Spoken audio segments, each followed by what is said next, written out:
हम लोग तो इंतजार कर रहे हैं। मैं धन्यवाद देता हूं मुख्यमंत्री का इन शब्दों के लिए, लेकिन कब कार्रवाई करेंगे उन अधिकारियों पे, पुलिस के, उन एडमिनिस्ट्रेशन के अधिकारियों जिनकी लापरवाही से सब चीजें हुई हैं। इतनी बड़ी घटना हुई है, हालात खराब हुए हैं, अभी भी लॉ एंड ऑर्डर ठीक नहीं है। तो हम इंतजार कर रहे हैं डीएम पे, कमिश्नर पे, एसडीएम पे, एसएसपी पे, डीआईजी पे, सीओ पे कब कार्रवाई करेंगे मुख्यमंत्री, हम भी इंतजार कर रहे हैं।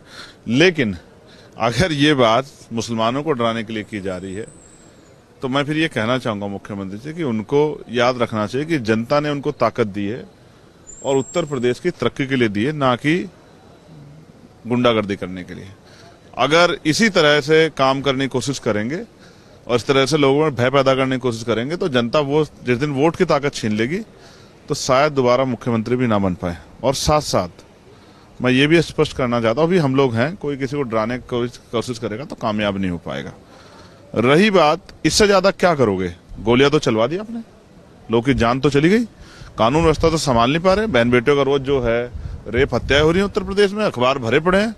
आपको सोचना चाहिए कि जनता के से जो वादे किए थे उनको कब पूरा करोगे आप। कोई भर्ती ऐसी है जिसमें घोटाला ना हुआ, कोई पेपर ऐसा है जो लीक ना हुआ। आप पेपर संभलते नहीं है, जनता की रक्षा कर नहीं पा रहे हो, बहन बेटियों की रक्षा कर नहीं पा रहे हो, बस बड़ी बड़ी बातें करते हो। जनता वोट की चोट से सबक सिखाएगी इस बार।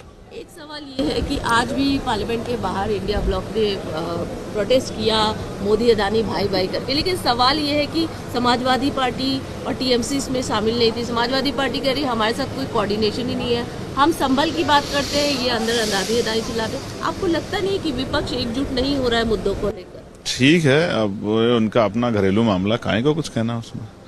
हम लोग हर जनहित के मुद्दे पर लड़ेंगे, उसके लिए किसी गठबंधन की जरूरत नहीं। हम इसीलिए जनता ने भेजे ना, हम अपनी ड्यूटी कर रहे हैं।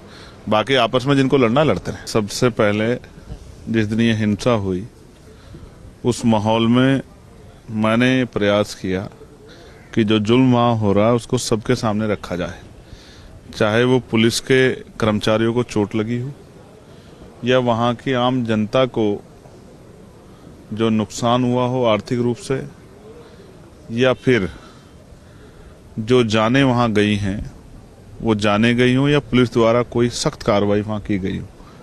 और इस पूरी घटना के पीछे इनसाइड स्टोरी क्या है ये भी सबके सामने आना चाहिए।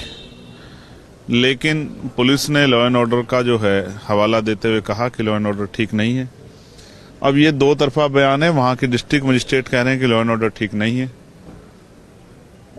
और बड़े अधिकारी कह रहे हैं कि लॉ एंड ऑर्डर अब वहां ठीक है। तो हमारा ये प्रयास है, ये विषय राजनीति से ऊपर उठ के है, सब लोगों को मिलके ये जो सरकार द्वारा जुल्म किया गया है इसके खिलाफ मजबूती से आवाज उठानी चाहिए।